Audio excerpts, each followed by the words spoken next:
here. If you can, as we go ahead and get started, if you can please put your name, your location, your role at your organization in the chat, that would be great.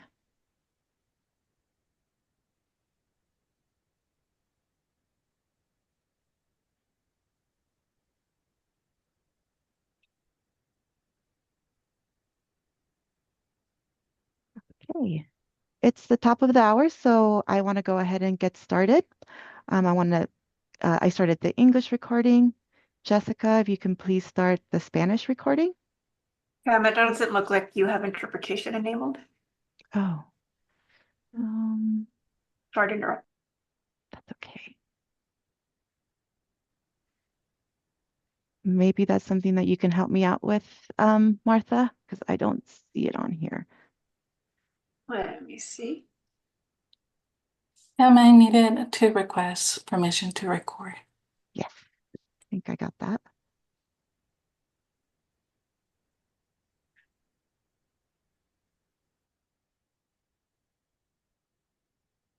Thank you for your patience, everyone. You can go ahead and just drop where you're logging in from in the chat. That would be great.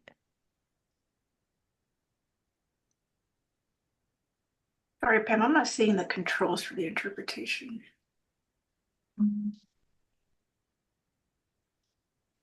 Me either. I'm wondering if I need to stop share real quick. There we go. There we go. Oh,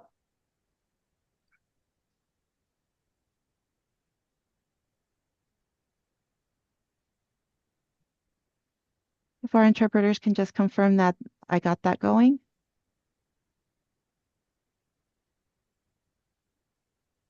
looks like a thumbs up. Perfect. Awesome. Thank you. Thank you, everyone, for your patience. All right, welcome everyone to today's presentation. Before we dive into this topic, this session is being simultaneously interpreted. Let's make sure everyone is listening to and viewing your desired language. So at the top of your screen on the Zoom toolbar, there is a globe-shaped icon. Click on that icon and select Spanish to listen to the presentation in Spanish. You can select to view either the English or Spanish presentation slides by clicking on the View Options tab at the top of your screen. And then a drop-down menu should appear where you can make your selection. And if you have any questions, you can just drop them in the chat. We have a few of MCN colleagues here that could help troubleshoot. Next slide, please. Today's presentation is session 2 of our 3-part webinar series, Words Matter. And today's session is titled Practices That Heal, Working with Latinx Immigrants Who Suffer Multiple Adversities. And I just want to remind you that this presentation is scheduled for an hour and a half. And my name is Pamela Sakata Sales. I am the program manager of the Witness to Witness program for MCN and the facilitator for this session. Next slide, please. Just a bit about MCN. We are a force dedicated to health justice. MCN provides clinical support and capacity building to health centers and health center staff. We are constantly developing resources and disseminating knowledge and actively advocating for the improvement of the health of migrants and immigrants on several issues. MCN is involved in research and knowledge mobilization and in providing innovative programs and practices. Next slide.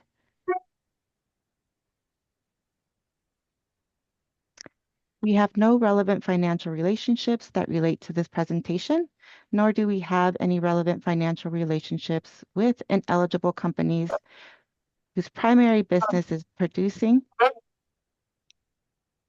marketing, selling, reselling, or distributing healthcare products used by or on patients. Next slide. These are our learning objectives for today. The presentation will provide an overview of working with Latinx families and the adversity and trauma they face pre, during, and post-migration, and we'll also take a look at a comprehensive approach to culturally responsive support.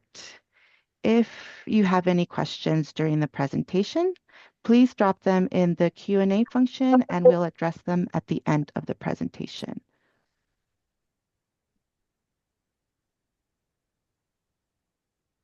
Next slide. It's Peter Weingarten speaking. I'm the founder of the Witness to Witness program, and it's just such a delight to welcome our two speakers today. They have been very special friends of W2W, the Witness to Witness program.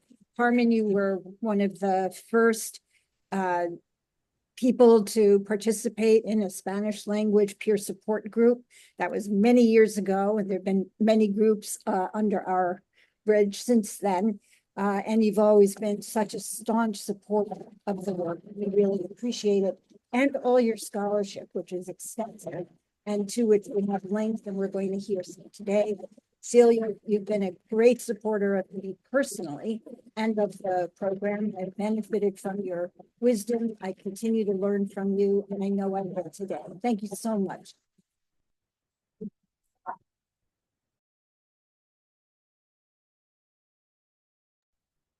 Awesome. Thank you, Dr. Weingarten. And with that, I'll go ahead and hand the mic over to Dr. Falikoff. I'm going to stop sharing my screen so you can start sharing your screen, Dr. Falikoff.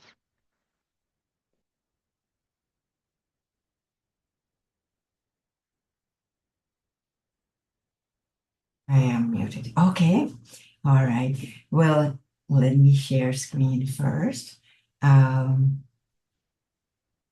see. Is this share? And I am going to go. See. Is this okay? That's perfect. Perfect. Yes, okay. Thank you. Okay. Good morning to everybody. It is a real pleasure to be with you and to contribute a little bit to the fantastic work that MCN does and W2W. So I would like to say a few words about the context in which I work. I have worked for the past 17 years. So these are free clinics, free health and mental health clinic, a partnership between the University of California, San Diego, and the community. We work in La Frontera and the border, and it's probably the busiest border in the United States. It's between Tijuana and San Diego. And the university has many students who are interested in medicine for the underserved. And so we work with unauthorized immigrants who come primarily from Mexico, but some from Central America too. And most of them are unauthorized, undocumented, uninsured. And some of the families are mixed status families and asylum petitions that last for many, many years and not always successfully, as you know. So our patients are recent immigrants to 25 and more years. And they suffer many adversities from carrying the trauma of the perilous passage at the border and to get to the border too, and many losses. They live in the dark. I have many, many examples of how people are confined in their own communities and they really do not leave them for fear of draconian arrest, detention, and deportation. They suffer a great deal of discrimination and poverty, food and housing insecurity. Our clinic actually has a campaign of providing food every week. Was really quite wonderful because it is very fresh food that many of our patients need because their primary diagnosis is diabetes. Diabetes, yeah. And of course, people suffer a great deal of language issues and cultural issues that create stress. So for many years, we have been asked as professionals or providers in the mental health field to become culturally competent. In California, we have 1 in 10 people that are heads of families that are undocumented immigrants.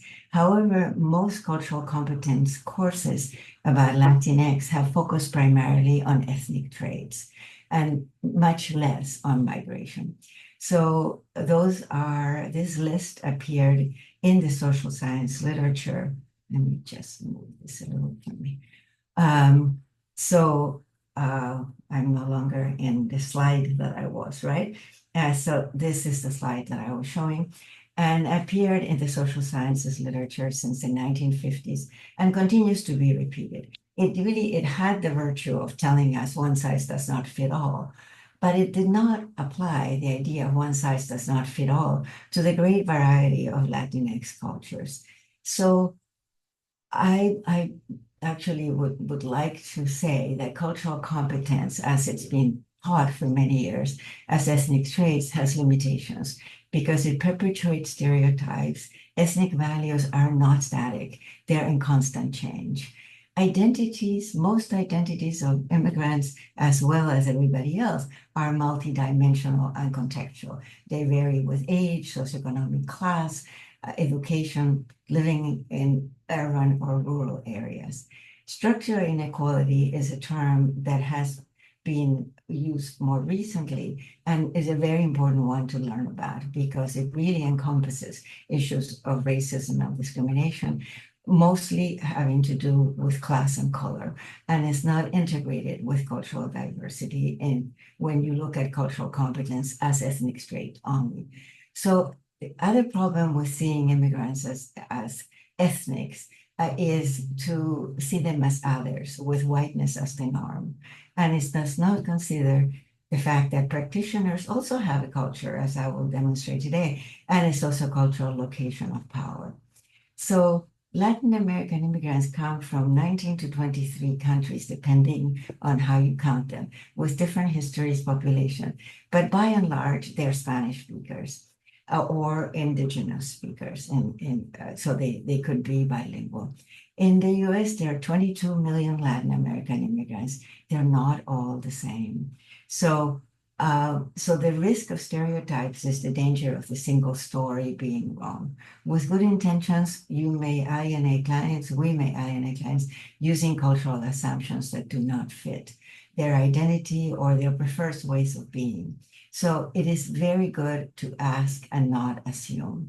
You could even say, if you really want to find out about the ethnic traits, you could say some people believe that Latinx, Latinas are religious. I wonder if you think it applies to you in any way.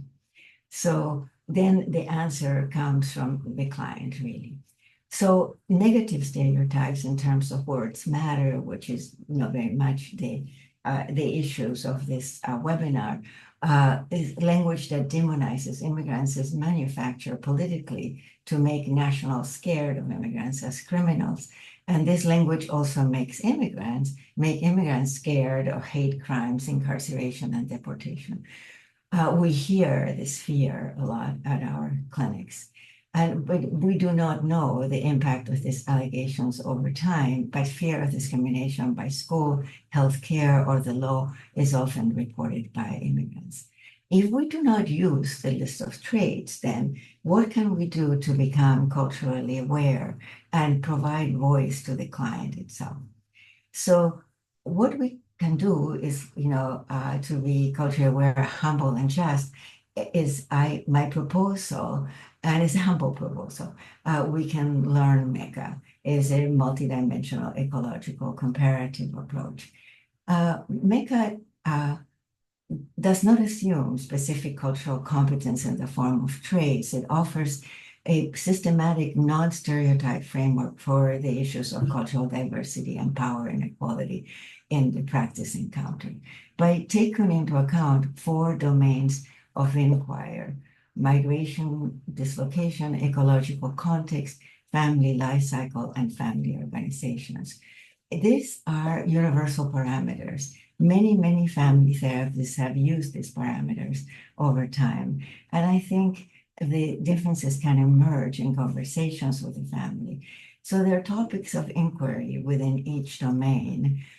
So I don't expect you to really, go over this slide in any a specific way, in any granular way. I just want to show that there are topics that belong to each one of these categories. And we can see in the left-hand side, in the yellow column, migration and ecological context, that's where we're dealing with structural inequality, with racism, sexism, discrimination. And the other, the right-hand side, it deals much more with cultural diversity in values, worldviews. The content of each domain will depend on each family member's answers, but there are conversational areas to have in mind when you're working with an individual or a family. When you inquire about migration, we have a list of questions to ask, for example, and I'm just putting a few in the slide. When and why did you think about coming to this country? Who had the idea of migration? How many family members came with you? And how many stayed back? This is very important because many times we ask people, how many children do you have? And they say 2. Because they think that you're asking for the children that are with them in this country. And they don't think that you are thinking about the 3 that stayed behind, or other people that are very important to the family. How many stayed behind is a very important question, or stayed back in the country. What were your hopes? Did you know anyone who had already come to the U.S.? And we always search for strengths in each one of the domains. We also have questions for the migration journey, the arrival, for post-migration. So we have questions for each of the 4 domains that people have used over time that I will be happy to send if any of you would like to have them. In the training on MECA, when it comes, for example, to ecological context, which now I have also put in pink, so that you could see the difference, is the second domain. So we ask about all the issues that have to do with social context, and that then social context that is related to health, like housing, jobs, school. But we also learn to listen with a wider ear to hear about social inequality. So because clients do not generally talk about their oppression, they may not even see their problem as connected with it when they come to the clinic. But we must listen very carefully for openings and indirect statements that reveal their sociopolitical stress. When they say, how it is for people like us, we then have to say, yes, I know a little bit, but I would like to hear from you. How is it for you when you tell us that you have this stress of knowing how it is for people like you? So you see all these things that are possibly people, they say, and then you have to ask, this is an opening. So let's go back then to a minute to the MECA map and see where we have something to do with those things. You may have noticed that at the bottom of the MECA map, there's always client maps and practitioners maps that come from theory and training and personal lived experiences.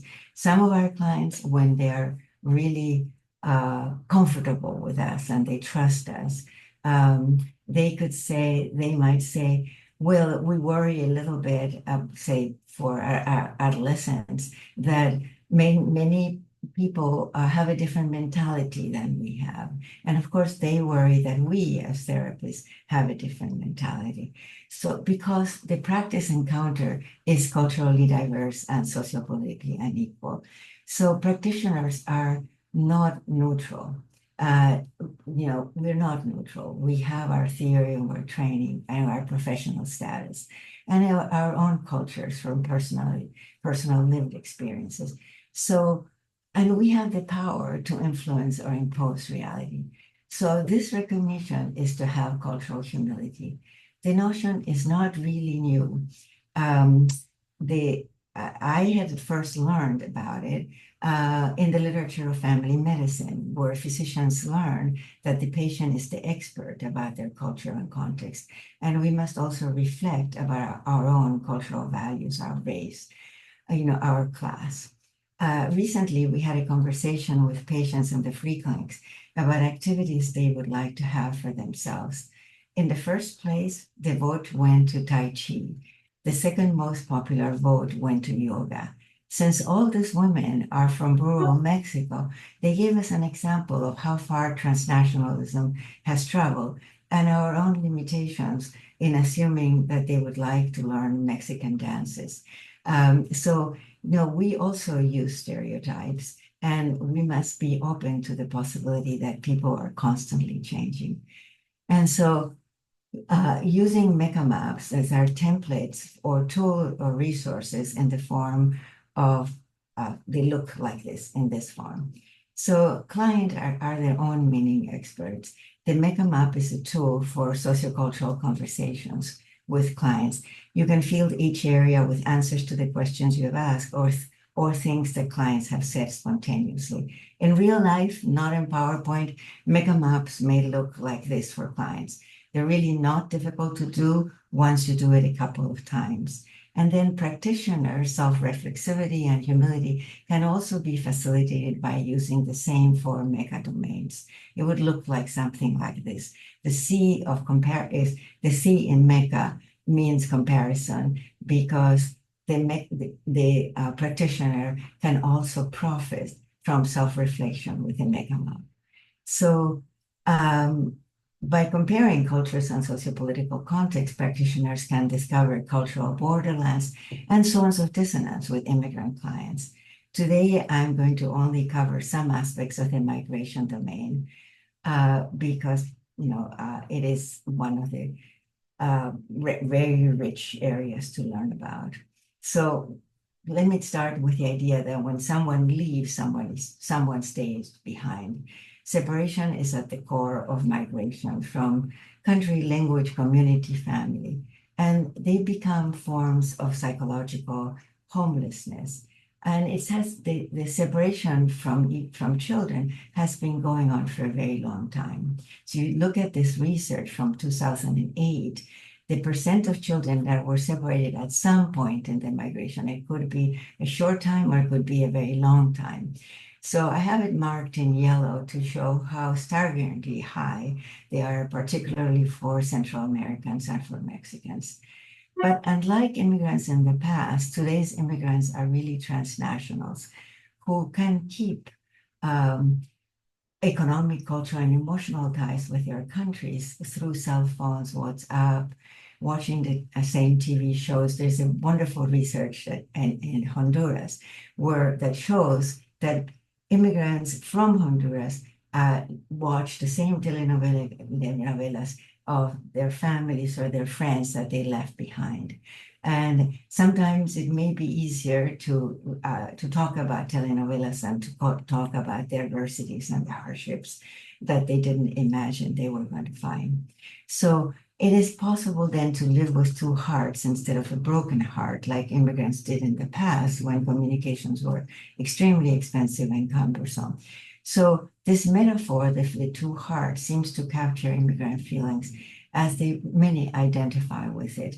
The reactions to this metaphor and to the idea of connectedness, the way that we describe it through all this means, always are, yes, that's what happens to us now.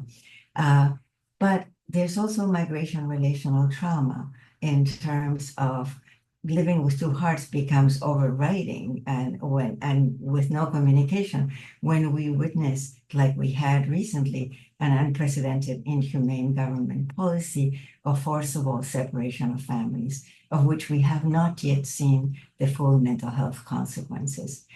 Many clinicians do not have access to the separated families, but perhaps we can learn something from our work with undocumented immigrants that have undergone these experiences. I call this work transnational practices. So let's look at practices that all of us can try to emulate during separations. So what are they? Well, practices of separation, we can summarize them as being connected and loving at long distance. So we could start by simply asking preliminary questions for separated families. How often do you communicate with family members? Through what avenues? So do you connect with the people that are back home? Dr. Velikov, Yes? sorry for the interruption, but the interpreters are asking if you can slow down just a bit. Okay, all right. Thank you. Okay. So I will. I'm very sorry. I wish yes, okay, I will do that. Okay. So how often do you communicate with family members? Through what avenues? What do you talk about? What is the meaning of these communications for you? This seems very simple to do. Just ask these questions and encourage communication. But it's not always simple, particularly for families that the separations were forced, and in fact, the communications are either non-existent or they're simply just much too difficult to face.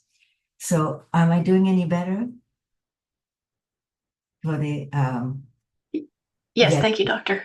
Okay, so let's look at one example.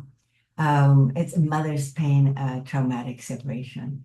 This mother plunged into a deep depression when she was forced to separate from her 7-year-old son. She lost a very large part of her hair. Doctors believe it to be psychosomatic. They call it idiopathic alopecia.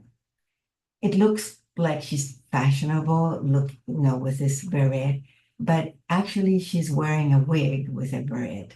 She cannot bear to call her 7-year-old son. She has a photo of him upside down in a drawer. She calls what she's going through a cancer of the soul. It is indeed as though she has had chemotherapy, right? She lost all her hair. So we sometimes can confuse a cultural preference with trauma experience. Her inability to connect with the son, her wish to avoid thinking, to endure in silence, to overcome their feelings, to control herself, to resign oneself, which many people have called fatalism as an ethnic trait or value, or that comes from religion, to pray or to have faith. So is it cultural or is it trauma coping with absences? Talk therapy even can be seen as a cultural invention of ours that may be emotionally debilitating during separation as trauma. So we need to be aware of the client's readiness or reluctance to disclose the details of their suffering. So let me ask you now, what would you do with this clinical dilemma? The client is both desperate to connect and also refuses to connect with her child as it is too painful. Please use the chat to say whether you would insist on the importance of connection for the future or you would respect the mother's defenses. Yes means I insist on the connection. No, I do not insist in the connection that she could potentially have. I will only know this after the webinar, or maybe in the question and answer period, but I'm curious about this because I will use an intervention that comes to some extent from my own biases, from my experience with separated families. So the intervention is to suggest a ritual of connection with a caretaker, independent from feelings. Remember, the mother says, my feelings are too strong. I cannot control them. And even if I look at a photograph of the child. So, but there is the possibility that she could connect with the caretaker and not with the child. She actually has 4 sisters. She's the 5th one of the sisters. she could connect with her sisters. It would be very indirect, but it has very different effects for the caretaker or even for an aunt to say, your mother got in touch with me. She always asks how you are, how you're doing in school, do you need anything? Then a grandmother or an aunt or any caretaker saying, I wonder if your mother has forgotten about us. She never calls us. I wonder why. Is she too busy? Is she forgetting us? So it is very important from my point of view, having seen many families at reunification, because reunification is when we see most of the families rather than at separation. Separation, sometimes we see the mother by herself or the mother with a part of the family that came with her. So how can we sum up the practices during separation? We have to maintain connections, promote positive transnational relationship with the caretaker and with the child if possible. And the immigrant parent is the one encouraged to be the proactive communicator. Why it should be the immigrant parent is because the child is confused too and may wonder, did she or he abandon me? Did he or she reject me? Or he or she or they sacrificed because they love me? And so the caretaker, the immigrant parent is the one who needs to be the proactive communicator if she or he can.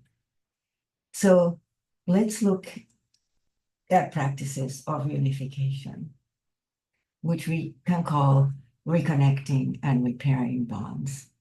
Let me start then again with a case, but this case is one of unification, where we can go into Mecca in more descriptive ways. So, this is the genogram. The people in yellow are the ones who migrated very recently. And they are Maria, the mother who you see in yellow, but with lines across her, migrated 4 years ago. And she left Oscar and Carolina behind. The caretaker was her mother. And so Carmen, who's 60, Oscar and Carolina. And Oscar and Carolina were 6 and 4 at the time. So if we look now at the Mecca map, we can see that Maria, the mother, left the children with her mother. They're all part of the migration domain or quadrant. After 4 years of hard work, she reunified the children and the grandmother. She had minimal contact with them, but sent remittances. And then in ecological context, the two women work as cleaners in a hotel. They have no community support. Oscar is disobedient and rebellious at school. So the referral source is the school that diagnosed the child with ADHD and medications, referral for medication. And then in the family life cycle, we can see that Oscar is seen as domineering and controlling, particularly of his mother going out, which is a very important fact. Maria and her mother are in conflict over how to discipline Oscar, who grandmother's defends while being critical of Maria's strictness, because Maria wants to use physical discipline with him. We will see that this is not uncommon for reunified parents. So family organization, we see that this is the single mother and grandmother that now are co-parenting and are in conflict over their roles. So if we do a Mecca map, we can see the connections of the issues that I put there in red. But if it is easier for you, you can put the same information, like some people do, like in North Carolina, there is a group that works with immigrants and with reunification issues. And they use as a sheet a case narrative where it has migration, different areas of migration like I had in Mecca, but they are done in a linear way. So it's a little harder to trace the connection, but it's possible to do it this way. So let's talk for a minute also about something that the teacher and the counselor ignored. And this again is something very common.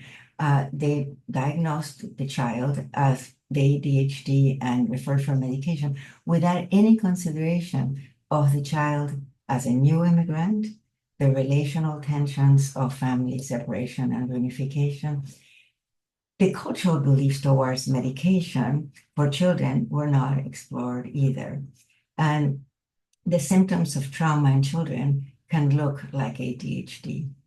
So we have some experience with the idea of medication for children that where the parents could tell us, oh, I don't know why it moved back. Okay, so the relational so what are the issues of medication is that many parents that believe that we are initiating the children towards drugs and that the drugs could become street drugs in the future, the search for them. So there is quite a bit of fear about medication for children and also for adults.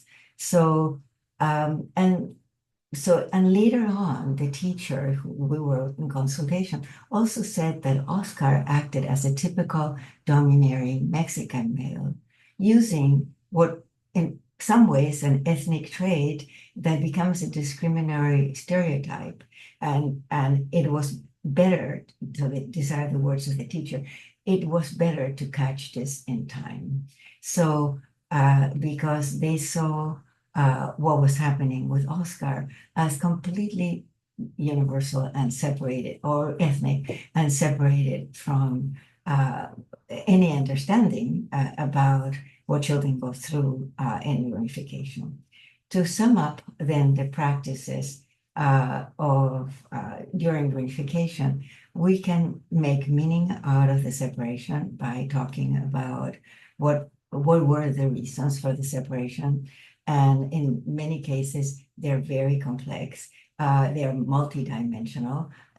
This mother who left in the middle of the night without telling the children, and there's also she was most likely escaping domestic violence, and that knew that she could not escape by staying in her home country in Mexico, and then that she could reunify the family with a great deal of effort, and also by following brothers that had already left for the United States and were living not very far away from San Diego.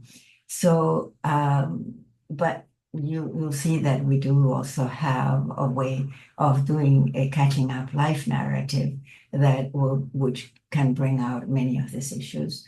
And restoring family role clarity, I think I mentioned that Maria really wanted to discipline Oscar physically, and that we have found out that many times, including interventions by CPS, is that parents, and this applies to other parents separated, for example, families in the military, that when the person who was away comes back or reunifies for the first time, they believe that they could reestablish their parenting role through discipline. And so we very much believe that love and nurturance before discipline is very important, because the children are very confused about the reasons for the parent leaving. And we also explore trauma during reunification, both pre, during, and past migration for all of them, because every person was an immigrant, right, in this family. and in many families. So, and acknowledge fears of future separation. So I think the panic over Maria going out with men had to do with the fact that there was a very traumatic separation. So there is a W2W resource of interventions where families faced with reunification issues that I wrote, for W2W that you can request. So let's look at the last one with some of, and I will go over some of the others interventions. So fear can be represented in many ways, but one that we have found effective is to ask, what shape and what color does your fear have? Somebody might ask, I imagine fear from deportation of any future separation as a big red balloon. We can then say, can you imagine shrinking it or giving it a different color? One person said, if I make it smaller and pink and I put a leash or a cord in it, I can manage it better. It works for children and for adults. And so it's a very simple, I think, nice intervention. So we can also talk about practice for reunification, like catching up a life narrative. It means both separated sides share events of their life during separation. Catching up and making up for time lost, telling each other the houses they lived, the friends they made, how was work for mother, school for children. This can be put in the form of a storybook or a theater play. And a celebration of the reunification is also wonderful. If possible, a community validation with a special meal, taking photos, connecting with people who were left behind to thank them is great too. So, but again, what is our own cultural humility, our evaluations, because our words matter. How it's not just the words that are used towards immigrants, is how do we think about separated families? Are they broken families? Do you judge the parents negatively? Do we think that the raptures are irreparable? When we say we're martyrs, behind our words, there are evaluations, and it depends on our theories of development, our attachment models, our views of how an ideal family is organized, how mothers behave. So MECA is about knowing or learning with, is knowing with or learning with rather than knowing about. It is shared learning. So I just want to end with some testimonials of families after they experienced MECA. So they say, I feel you took an x-ray of our family. I feel you put a mirror in front of us. I feel you were trying to understand us. It is a relief that you want to know us. So MECA offers generic domains of cultural diversity and social inequality, avoids cultural stereotypes, talks about knowing together more than knowing in advance. It has a strengths-based orientation, a self-reflective cultural humility about culture and power differentials between providers and clients. So if you want to learn more about MECA applications, you can read, some of these interventions or more in a book I wrote on Latino families in therapy. I will answer any questions or comments you put in the chat after we hear Dr. Carmen Valdez. Thank you very much for listening to me. Thank you so much, Dr. Falikoff. That was perfect. Now we'll go ahead and hand it over to Dr. Valdez. Thank you so much for that really inspiring presentation. I will, let me see, go ahead and share my screen.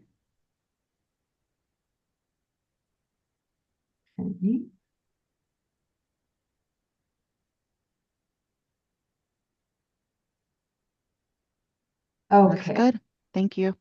Great. Thank you so much, Dr. Falikov. That was such a great overview of the MECA model for understanding the ecological context and the family organization and life cycle, and really, demystifying the experiences of immigrant families, and particularly families from Mexico. My presentation will be a little bit more about historical and intergenerational trauma, and in particular, I will focus more on Central American families, which has been an area of emerging interest to me. So I will speak a little bit more about adversity and how adversity can result in experiences of trauma, but I will also try to demystify what trauma looks like, because often we've been trained to think of trauma as a personal trait, and because we talk about coping, and so I'm going to talk about trauma more as an intergenerational and historical process. And then we'll end my presentation by reviewing individual and community healing practices that can apply both to the families we work with, but also to ourselves. I do want to make a disclaimer that there will be times when I will talk about families that I have worked with or interviewed that have disclosed experiences of sexual trauma. So I just want to make that disclaimer ahead of time. How do I have I come here to this point and doing this type of work? I'm a psychologist by training, and I have focused on family and community dynamics and experiences as part of larger public health factors such as immigration policy.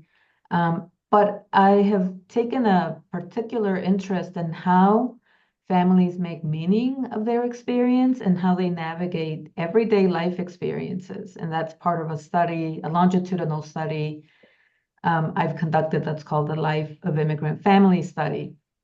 I've also developed a family intervention that I will talk about briefly at the end, or towards the end, that's called Fortalezas Familiares, or Family Strengths, that brings in both the larger context of immigration policy and immigration enforcement and how it affects families. But of late, I have partnered with a colleague in Boston who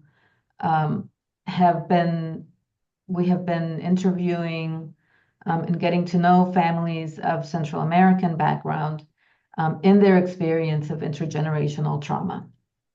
I'm also an immigrant myself. I was born in El Salvador and lived there during the Civil War, or parts of the Civil War that started in 1980. As a result of the war, my family fled El Salvador and moved to San Francisco, California, which created some similar experiences to other immigrant families that are displaced and then have to start a new life, have to reinvent themselves in a new setting. Okay. Well, let's start by discussing what is childhood adversity. Herlick and colleagues define it as exposure to chronic or severe stress that leads to suffering. It can be chronic when it remains present, like lack of material resources due to poverty, for example. It can also be chronic because it lingers, and it could be in the form of stress that results from a traumatic experience, such as abuse, that could reoccur for a child, but also could be chronic because of its after effects. This could be like what happens after a natural disaster, that where the family loses their home or loses material goods or animals. And so the lingering effects can be adverse to normative processes.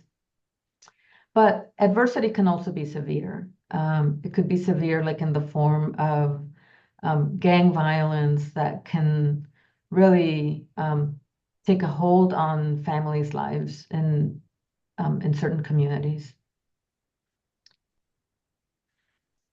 And trauma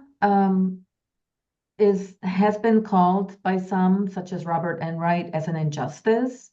And so Dr. Enright calls adversity as an injustice because it is often not only about material loss, but about unfair treatment by others. And when I speak to families about adversity and trauma, I also use the term injustice, but I expand that concept in that many communities are disproportionately exposed to adversity because they lack the economic and political power to prevent it or mitigate it. And so I also think of adversity and trauma as an injustice, and that's the term that I use with families I work with, but really because entire communities are disproportionately affected to adversity and trauma. And because they also have fewer resources to address it. Now, there are challenges to studying or addressing adversity in the Latinx population. As Dr. Falikov mentioned, there are 33 different countries that belong to Latin America, although not all of them are Spanish speaking. But that just shows you how diverse the population is. And of course, not all US Latinos migrated to the US because we are aware that Hispanos, Californianos, Tejanos, they lived in what is now the US, which was appropriated as part of the 1848 Treaty of Guadalupe Hidalgo. So, the reasons for migration and the recency of migration really differs among nationalities. What Latin Americans do have in common is experiences of colonization, dispossession, and migration that often results in separation from their origin populations, but also a loss of place, vulnerability to violence and danger during passage, acculturative stress, precarity due to their legal status, discrimination, and persecution due to anti-immigrant policy and climate. These experiences may become embodied and transmitted historically and intergenerationally. Yet, as Dr. Falikov also mentioned, that's not usually how we think about trauma. We think about trauma as an individual trait and how they cope with an adverse effect. But as Resmaa Menakem notes in her 2017 book, My Grandmother's Hands, trauma decontextualized over time in a family can look like family traits, and trauma decontextualized in a people can look like culture. So it's really important that we think about trauma as historical and as intergenerational. In fact, I propose that as practitioners and researchers, we understand historical trauma and its impact on present well-being. For example, brutal colonization by the Spaniards led to violations of indigenous land and water rights, violence against women and gender sexual minorities, racialized state violence and incarceration that persists to this day, and unequal access to opportunity, housing, education, and healthcare. And colonization has also led to continued power struggles over time in Latin America, particularly in the 1970s and 80s, where many Latin American countries from South America and Central America experienced significant war-related violence. So these are some of the after effects of colonization. Gang violence is a more recent form of or consequence of colonization. The demand for illicit drugs in the US has led to trafficking and gang violence in Latin America. And while the US has attempted to protect its border, families in Latin America, and especially in Central America, are fleeing the aftermath of such violence, including loss of life, property, and dignity. Therefore, we see that prior to migration, during migration, and post-migration, children and their parents of some nationalities in particular face early, chronic, and severe insecurity and threat. Not surprisingly, a study in 2017 found that 75% of migrants from Latin America to the US report histories of trauma. And prior to migration, what we are seeing is poverty and interpersonal violence that are common across immigrant families of varied nationalities. But as I said, in the last decade, Central America, and specifically Honduras, El Salvador, and Guatemala have really borne the brunt of this type of countrywide violence. So this is a quote from participant who was part of a study called Latino Families United for Their Community's Well-Being. And this is a study that my colleague Katia Canengues from Mass General in Boston, Roxana Llerena Quinn, who I believe is participating in this webinar, and I have been conducting of recently arrived migrant mothers and children from Central America. So I'm going to, you can see the quote is in Spanish. I will read it in English for those of you who are tuned to the English part.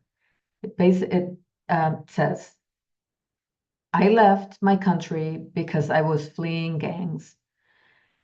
Also, when I was 15 years old, I was raped. The man raped me for a year, and he hit me a lot. And then I ended up having a child from him. I raised him alone, and my child was 18 years old when the gangs killed him because he refused to be part of a gang.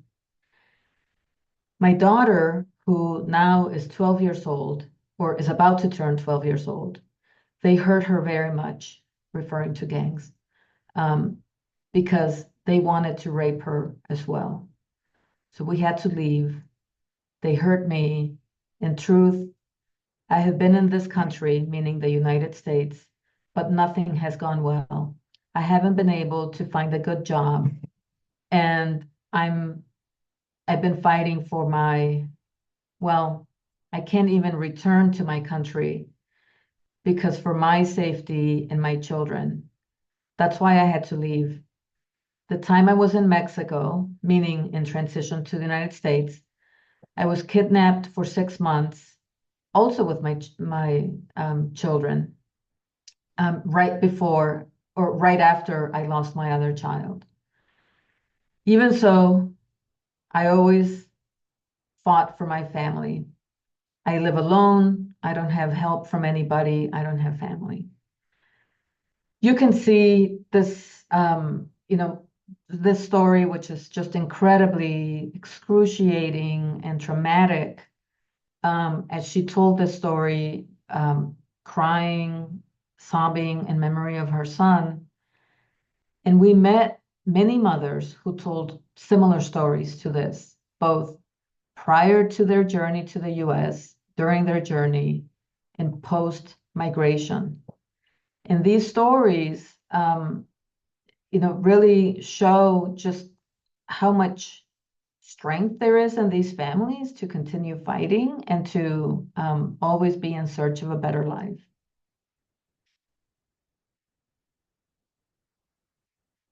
What this participant, whom I called Rosaura, what she talked about was that she also thought life would be better in the United States. And yet that's not something that has become a reality for her because of her undocumented status and because of immigration policy. We know from the work of Menjivar and Abrego that migrant illegality is socially constructed because it's based on laws that have been created by people.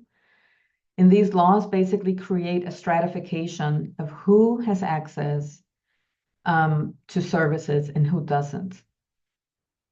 But this is a form what Menjivar calls legal violence against immigrants, because it puts them in a very vulnerable and precarious situation that is rooted in nothing more than federal, state, and local laws.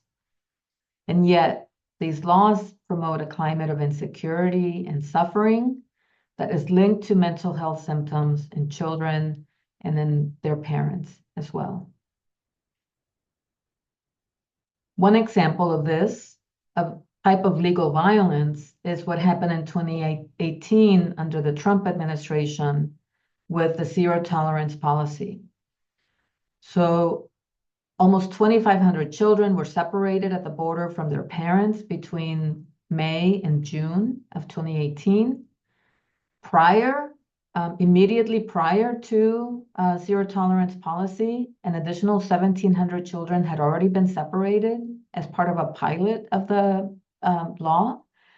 And post zero tolerance policy, an additional 900 children were separated or continued to be separated. And by the fall of 2020, the government admitted to not being able to find more than 500 children, to not be able to reunite them. So this is one perfect example of legal violence against immigrants.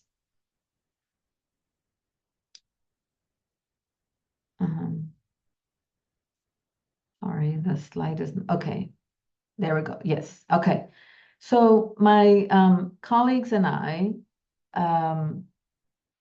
published a framework for understanding the experiences of immigrant families in the United States. And we call this the IRACE model, or Immigration-Related Adverse Childhood Experiences framework. And so I'm going to explain, there's a lot I know here, so I'm going to explain this so you can see at the very top that we contextualize the experience of families or contextualize the experiences of family as being influenced by distal immigration policies and enforcement that also create a climate of fear. And these distal factors, they don't affect, even though they affect families, immigrant families, they don't affect them equally. And so, for example, thinking about some of Celia's points about the MECA is there's developmental age and understanding. Families also difference in terms of their documentation status, whereas those where a parent is undocumented and all family members are undocumented are going to be at a higher risk of deportation and family separation than families where the parents are U.S. citizens, or a family, or at least one of the parents is a U.S. citizen. Nevertheless, we also know that even U.S. citizen youth and adults can experience the chilling effects of immigration policy. But we conceptualize these negative effects along two dimensions. One dimension is threat, and the other one is deprivation. So depending on the type of exposure, threat can range from low to high. So a family that is separated by deportation is going to experience high levels of threat, whereas a family that does not experience family separation, but maybe lives, in a community where the parents experience work exploitation, might have high levels of deprivation. So this is just a way to think about how effects of immigration policy can affect both by creating higher or lower levels of threat or higher or lower levels of deprivation. So one scenario is families who experience low threat of family separation, but because of systemic discrimination and like redlining or parental exploitation, they may still experience high deprivation related to financial hardship. Another scenario is children who are at risk of family separation. So they haven't experienced it directly, but they've seen it in their community, or they've heard of an acquaintance having been detained or deported, or they have heard of immigration raids happening in their community. So they're going to experience higher levels of threat, and potentially, because of that fear, their parents may stop working to minimize exposure, and so that may also increase their deprivation. And the third scenario is one in which the child is directly exposed to parental deportation and family separation, which then throws the family into a chaos and loss of financial stability, in addition to emotional hardship. Now, I want to make a point that although that model talks about higher levels of risk versus lower levels of risk that are experienced as threat and deprivation, that threat and deprivation can come in various forms, and that cumulative risks, even if they're lower, can still be impactful for families, and that a single event can be an affront to dignity and safety. So in the chat box, Pam will drop a link to an audio recording that will allow us to really think about how the injustice that this participant talks about, which we might think as being relatively low, possibly, high deprivation, but low threat, puts that into question. So Pam, I can't see the chat box, or I can't see the chat, so I don't know. No worries. Yep, I just dropped the link to the YouTube audio in the chat for folks. Okay. And just take 2 minutes to listen to it. You have to go to the link, listen to it for a couple of minutes, and then come back here and we'll talk about that, what we learned.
Okay, let's come back and Pam will share a Mentimeter with a prompt so that we can reflect on what we learned. And yes, there we go. So as you heard in this recording, this mother, so she had worked at a job for 12 years and one day was just told not to come back the next morning. And the shock for her of how she was told, and that she was fired and let go without any explanation was very impactful to her. So in this Mentimeter, we want you to think about the words that she used and to write them down, that show the real impact that this had on her life. So there's a link to the Menti there. Click on that, and then you can write there in that platform, and then it'll appear on our screen. There you go. Perfect. I see some, yes.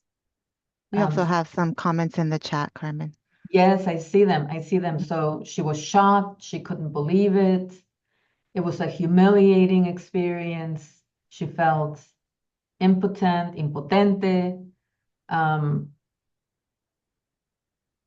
As you can see, the larger the word, the more frequently has been written. Yes, when she actually talked about going into a depression, I don't know if you could hear, her voice was breaking up. I mean, this was really emotional for her.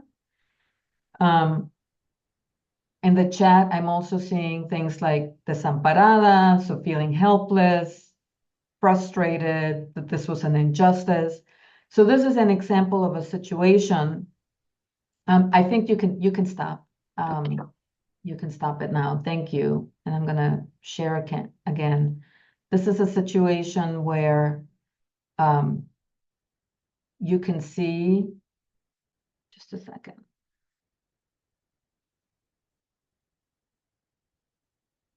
Okay. So you can see, oh, sorry. That in this case, not only did it deeply affect her, even though it's a situation that, we might consider high deprivation but low threat. And we also know that when a parent is affected by a stressor like this, and in her case leading to depression, that it also affects children. And we know that children worry about the future, they experience shame and self-blame, they experience emotional dysregulation, which is like reacting out of a place of fear or anger rather than, the actual situation. And they also experience grief about the loss of the parent's dignity, but also the financial asset of the parent's job. But children often don't know what is happening. And in the case of this mother, what all they can say is, please stop crying, right? Because they're very worried and they don't know what's going to happen with the family. I'm going to try to move along more quickly here because I know we're running out of time. So based on the I-RAISE model, we've also developed some strategies. And so in the green, you can see strategies that are more focused on advocacy that can apply to lots of different families, not only families that are, at lower risk of threat, but throughout the continuum. Also in yellow are more prevention, trauma-informed strategies, and then also treatment strategies for families in community settings. So in terms of advocacy and case management, we need to engage in social action. That could be writing letters to officials on behalf of a family, collaborating with an immigration lawyer, conducting a mental health evaluation for a client. But it could also be at the macro level, like using research and using experience with our families to write policy briefs, to support policy change, participating in protests. In fact, our I-RAISE model has been used in an amicus brief in favor of DACA recipients and their children. And there's a model here that I will reference throughout that's called Healing Ethno-Racial Trauma Model by Chavez Dueñas and colleagues that gives some specific examples for advocacy. In terms of prevention, we also see that it helps when parents provide what's called ethnic racial socialization, which is conversations that parents have with children about discrimination and about ethnic pride. And so, the more that parents can instill a sense of ethnic belonging and pride, retaining the language, Spanish language, engaging in cultural traditions, all of those things help children prepare for bias when they do experience discrimination. Another important prevention strategy for families is helping them understand how difficult conversations or how conversations between parents and children can be difficult, but what children want to know and what are some ways that they can provide some information and reassurance. And I also want to say that some parents opt not to have these conversations because they don't want their children to worry more. So we have to honor that place, but also provide some possible ways that they could ask children what they want to know about what would happen if, for example, a parent were to be detained. Because otherwise kids keep this internally and it can really lead to worry and anxiety for them. So it's best that these conversations come from their parents. And then also family-based resilience programs. I mentioned Fortalezas Familiares as a program that we developed that helps to create safe and stable routines and environments for children, helps parents feel more confident in how to be physically and emotionally present for children, and not only in times of crisis, but always. It's part of regular daily conversations, and also how to set goals for the future together. Okay, trauma-informed practices in community settings are very helpful, and there are some that are available in schools settings, but also in clinics. And what's important here is when working individually or one-on-one with our patients or with clients is to focus on creating safety in the different spaces that the family navigates, and also fostering a sense of control, using some grounding strategies like paced breathing, grounding techniques, using some cognitive and emotional strategies like a safe place visualizer that they can go to when they're experiencing anxiety or symptoms of trauma. And remember, Dr. Falikov mentioned that sometimes trauma can look like ADHD, so some behavioral control techniques as well. We know that belonging and community cohesion is very important, a resource for families because it helps them draw on cultural strengths and familiar traditions and meanings that can be comforting to them. Ultimately, we need to engage in collective action to create an environment that is conducive to health and well-being for all families. We need to liberate our own mental health system from colonialism as well, because it's largely grounded in Western principles that tend to pathologize or make our families look like they are experiencing deficits relative to some other norm. We need to capture resilience as well.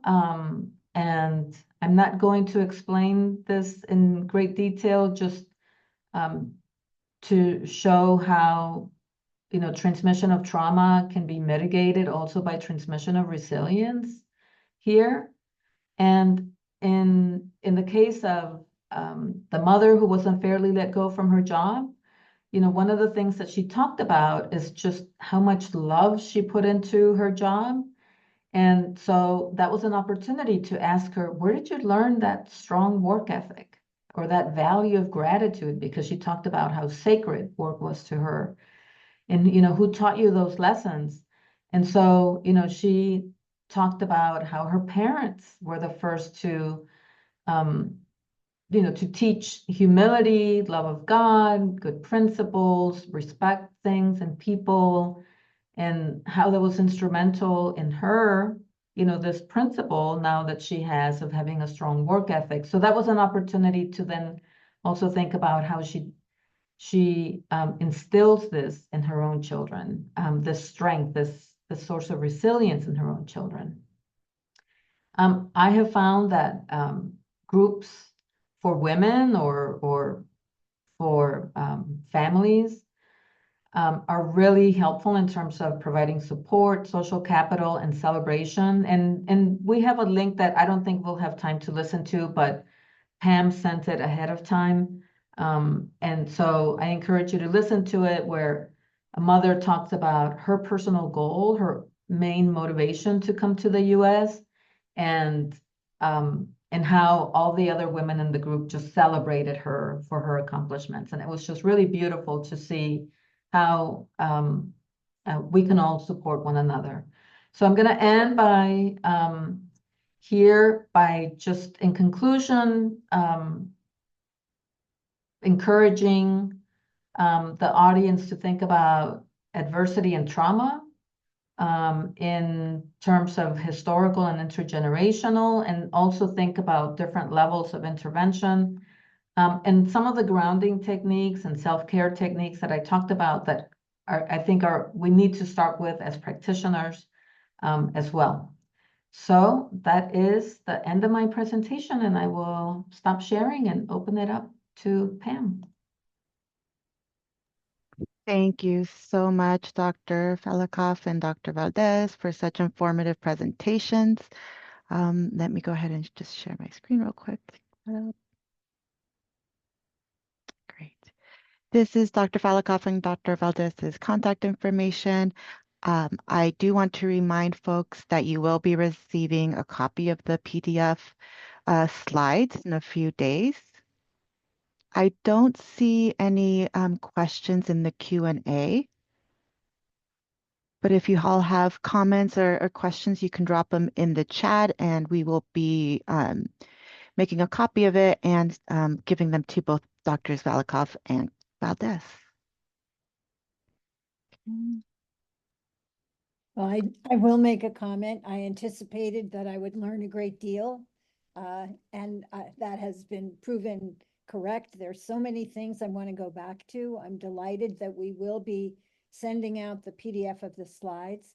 The webinar itself, as well as the first webinar, is going to be archived on the MCN pages, and that will be sent to you in the same email. And there are other resources that will be coming in the follow-up email.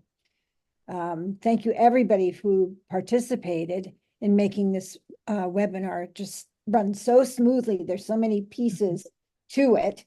And I especially want to thank Pam and Jessica and Martha, and of course our two interpreters who have a very difficult job following each of the speakers' speeds of speech. So thank you, everybody, so very much. Thank you, Kata. And I want to a friendly reminder that the final session of the Words Matter campaign will be in 2 weeks on Thursday, November 14th. And the title of that presentation is Post-Election Advocacy and Activism for Clinicians Serving Immigrant and Migrant Patients. Of course, we would love to hear your feedback about today's presentation. On this screen, you'll see a QR code that will take you to a short evaluation survey. I will also be dropping the links to the survey in the chat.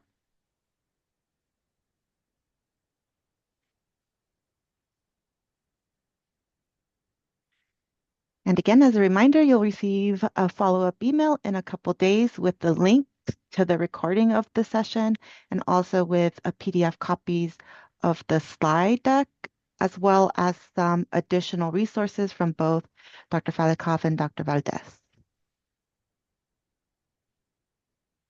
And a reminder to stay connected to MCN by accessing our resources, getting updates from the field, attending one of our many online educational offerings, and by following us on any of our social media platforms. With that, once again, I want to express complete gratitude to Dr. Valdikoff and Dr. Valdez for today. Thank you to our interpreters and to our wonderful MCN colleagues for being here today. And see you all next time. Thank you, everyone.